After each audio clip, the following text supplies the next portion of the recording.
Hey everybody, I'm Jess Werts, and today, for my Dig Deeper assignment, I'm going to be going over intrapreneurship with you guys. So I learned about this term about 2 or 3 weeks ago in my Management 472 class with Joel Stevenson. And after Charlotte's presentation on franchising, I thought it'd be a good idea to talk about intrapreneurship as another unconventional way to use entrepreneurship. So I'll start by using the definition. Entrepreneurship is the act of behaving as an entrepreneur within a large organizational setting. It's typically referred to as a style of management, but millennials are turning that from a corporate management style of more into a company culture. And this can be seen with growing popularity in America and several European countries. Companies with this type of culture are saving a lot of money on innovation expenses as well as by retaining employees. So how is entrepreneurship used? There's pretty much two different routes you can take with entrepreneurship. The first would be through your own personal business. And let's say you own a business and it's not really growing or expanding the way you want to because you don't have the necessary resources. You can reach out to a company in a similar field, and a lot of times they'll take on your project if they think it's a good idea because one, it helps them expand, and two, they can redistribute their risk to a different project. And it's important for you because you can use their capital, marketing, logistics like distribution channels, and existing technologies also.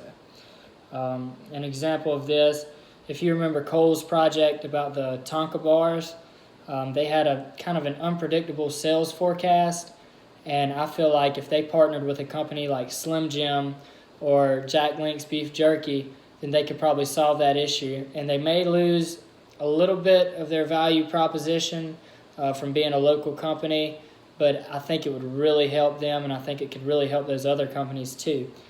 So the second way entrepreneurship can be used would be through a company project. Let's say you're working at a company and you come up with an idea that can save that company time, money, or an unnecessary debt. Most of the time, if your company thinks it's a good idea, they'll take on the project. And this doesn't really present a huge reward, but it also doesn't present a huge risk. Successful projects result in promotions and bonuses, and failures are kind of assumed by the company because when you present your project or idea, there's a committee that goes in and decides whether this is a good idea or not. And so really they kind of save your behind if it ends up failing. All right. So why is entrepreneurship useful for the average person?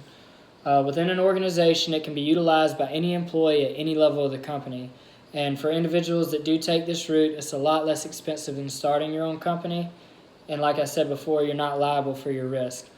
Some people are extremely creative and innovative, but don't really see themselves assuming that much risk, and for people like this, entrepreneurship can be a really good route to take. It also provides a steady income which can support your entrepreneurial efforts.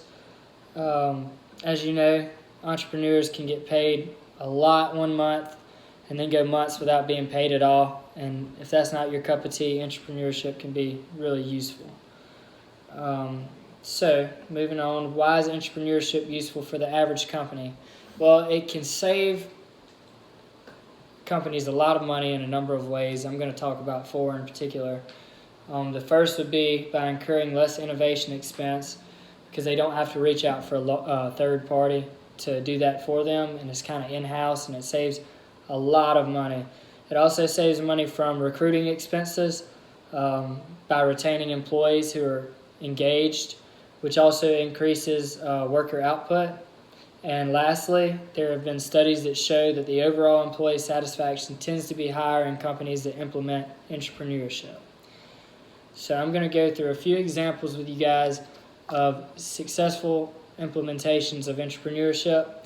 The first is from Sony. There was a man by the name of Ken Kutaragi, and he was a relatively young Sony employee who spent hours tinkering with his daughter's Nintendo in order to make it more powerful and user-friendly.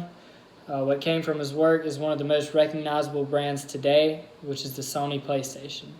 Many of the Sony bosses were outraged at his work because at the time they didn't really think gaming was that important, and they wanted to focus their efforts on other projects. But luckily, someone in a senior position saw the value, and thankfully so, because now Sony is one of the world leaders in the gaming industry. Next, I'm going to be talking about W.L. Gore, and you're probably more familiar with Gore-Tex fabric. But W.L. Gore gives their employees a dabble time, or 10% of their workday, to develop personal projects and new ideas. One employee, Dave Myers, identified that one of their products, EPTFE, a coating for push and pull cables, could be used for a more comfortable coating on guitar strings. The coated strings proved to be more comfortable, and their tone lasted much longer than conventional guitar strings. And so after they launched those strings under the brand name of Elixir, they became the #1 selling acoustic guitar string in the entire world. The last one I'm going to be talking about is Google and their implementation of Gmail. Like W.L. Gore, Google is a company that embraces entrepreneurship by offering their workforce a 20% time frame on developing personal projects related to their business. One such project came from Paul Buckheit, and it was the initial template for Gmail, and particularly the search function, which was the first of its kind from any email service provider.